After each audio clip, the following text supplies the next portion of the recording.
কিছু সাফল্য থাকলেও ব্যর্থতার পাল্লাই ভারী প্রেসিডেন্ট ট্রাম্পের। তারপরও তার জয়ে আত্মবিশ্বাসী রিপাবলিকান শিবির। আরও জানাচ্ছেন শাওন মাহফুজ।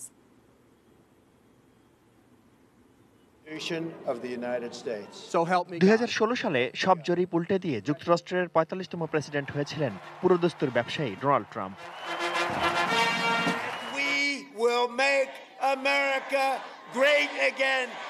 4 বছর পরেও সবকিছুই তার বিপক্ষে।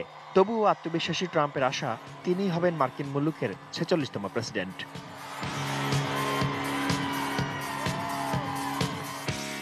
সাফল্য ব্যর্থতা মিলিয়ে 4 বছর কেটেছে ট্রাম্পের। তবে বিশ্লেষকদের মতে মার্কিন ইতিহাসের সবচেয়ে ব্যর্থ প্রেসিডেন্ট তিনি। ট্রাম্পের আমলে বেড়েছে বর্ণবাদ, স্বার্থপরতা। একের পর এক নারী কেলেঙ্কারি লজ্জিত করেছে মার্কিনীদের। I stood up and he came to me and started kissing me open-mouthed. Then his hand touched the right inside of my breast. The women who they say don't like me, they actually do like me a lot. বিভিন্ন ইস্যুতে তার অসত্য তথ্য প্রদান ও স্বেচ্ছাচারিতা প্রশ্নের মুখে দাঁড় করিয়েছে মার্কিন গণতন্ত্রকে। ট্রাম্পের জলবায়ু বিরোধী অবস্থান, টিটিপি, নাফটার মতো বাণিজ্যিক চুক্তি বাতিল, আন্তর্জাতিক বিভিন্ন সংস্থা থেকে নিজেদের প্রত্যাহার বহির্বিশ্বে খর্ব করেছে মার্কিন আধিপত্য। অন্যতম প্রতিদ্বন্দ্বী চীন ও রাশিয়াও চাইছে ট্রাম্পই আবার ক্ষমতায় থাকুক, কারণ তিনি ক্ষমতায় থাকলে যুক্তরাষ্ট্র আরও দুর্বল হবে।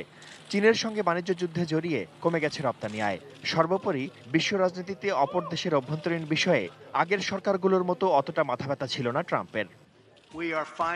তবে ক্ষমতার প্রথম 3 বছরে মার্কিন অর্থনীতিকে শক্ত হাতে ধরে রেখেছিলেন ট্রাম্প। তার সময়ে লাখ লাখ মানুষের কর্মসংস্থান হয়েছে। বেকারত্ব 10 বছরের মধ্যে সর্বনিম্নে নামিয়ে আনতে সক্ষম হয়েছেন। চাঙ্গা ছিল শেয়ার বাজার। জিডিপি বেড়েছে 2.5% হারে। কিন্তু করোনা ভাইরাসের ধাক্কায় কিছুটা ম্লান হয়েছে সেই সাফল্য। করোনা মোকাবেলায় ব্যর্থ হওয়ায় অপরাধীর কাঠগড়ায় দাঁড়াতে হয়েছে ট্রাম্পকে।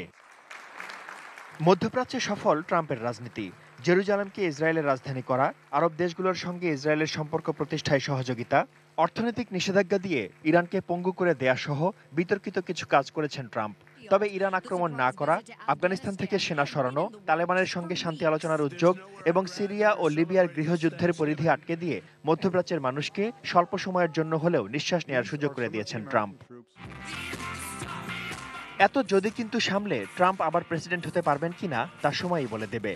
তবে দ্বিতীয় মেয়াদে ক্ষমতায় আসতে না পারলে তা হবে রিপাবলিকানদের জন্য সবচেয়ে বড় পরাজয়। Shaon Mahfuz, desk report, ATN news.